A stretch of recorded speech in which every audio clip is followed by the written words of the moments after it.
The more intense the hatred, the nearer it brings us to the loathed rival.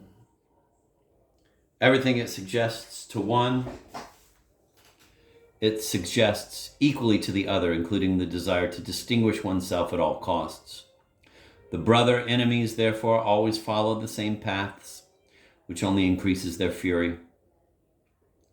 They remind us of the two aldermen in Don Quixote who run over the mountains, braying in search of a lost donkey. Their imitation is so good that the two companions constantly rush up to one another, believing that they have found the lost beast, but the beast is no longer alive. The wolves have devoured it.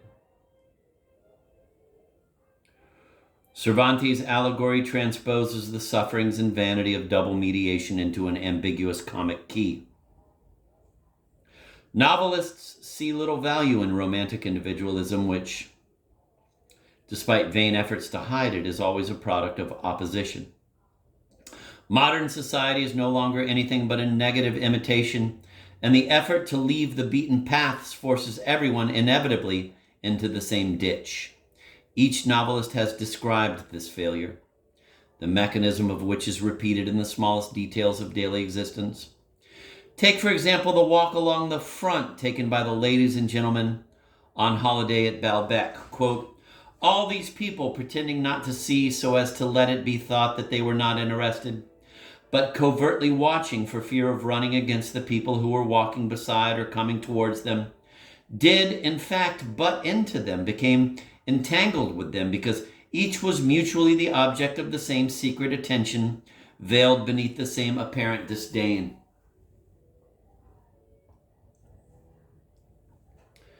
Double or reciprocal mediation enables us to complete certain descriptions sketched in the first chapter.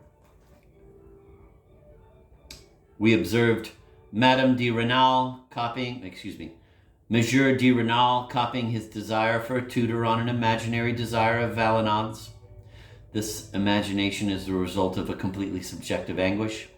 Valenod never considered making Julian his children's tutor. It was just a stroke of genius that made the old rogue of a father say, quote, we have a better offer, end of quote. No one had made any such offer. He is the first to be surprised when he learns that the mayor is interested in his good-for-nothing son. Yet a little later we find Valenod suggesting to Julian that he enter his employ. Is Stendhal confusing the Valenod of Monsieur de Rênal's imagination with the real Valenod who hasn't given a thought to Julian?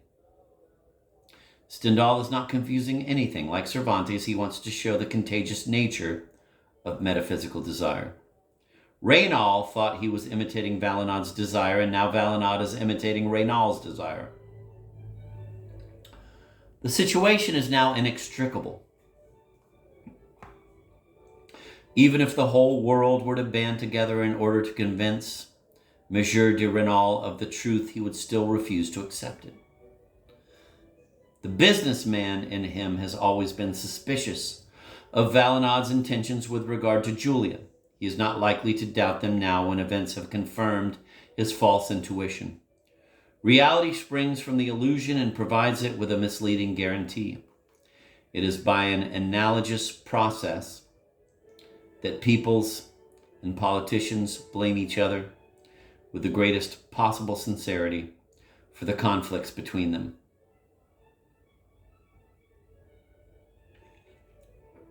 In double mediation, the metamorphosis of the object is common to both partners. We can see in it the fruit of a strange negative collaboration. Bourgeois thus do not need to, quote, go over their proofs, end of quote, as Rimbaud would say. They gaze at them every day in the scornful or envious eyes of their fellows. The opinion of a friendly neighbor can be overlooked, but the involuntary confession of a rival permits no doubt. Whatever Julian was worth had nothing to do with his early successes.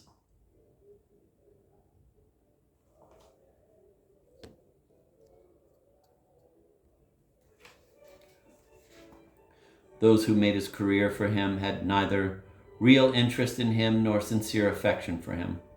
They cannot even appreciate what the young man can do for them.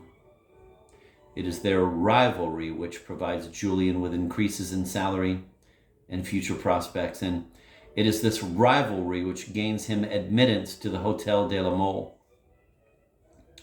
There is as much difference between the real Julian and the Julian over whom the two worthies of Verrieres argue as there is between the barber's basin and the helmet of Mambrino.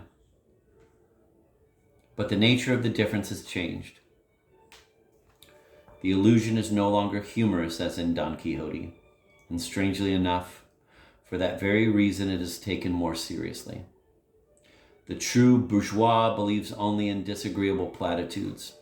He even makes the disagreeable platitude the criterion of all truth. In double mediation, it is not that one wants the object, but that one does not want to see it in someone else's hands.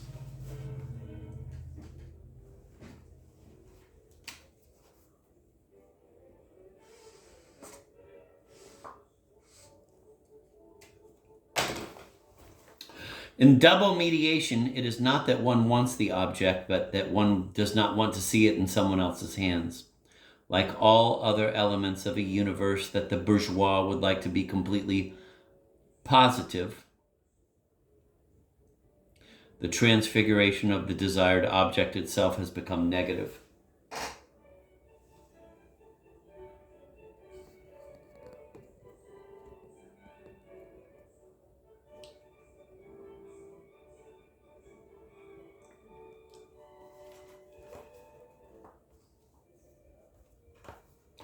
The phenomenon of double mediation makes it possible to interpret a particularly puzzling passage in the second part of Don Quixote.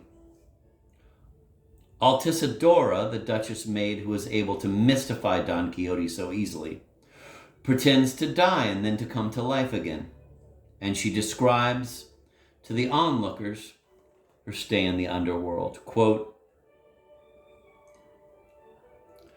I arrived at the gate where I found a dozen devils playing ball, all wearing doublet and hose. They were wearing tabards with Flemish points and cuffs the same, leaving 4 finger lengths of arm showing so that their hands would appear bigger. Their rackets were of fire.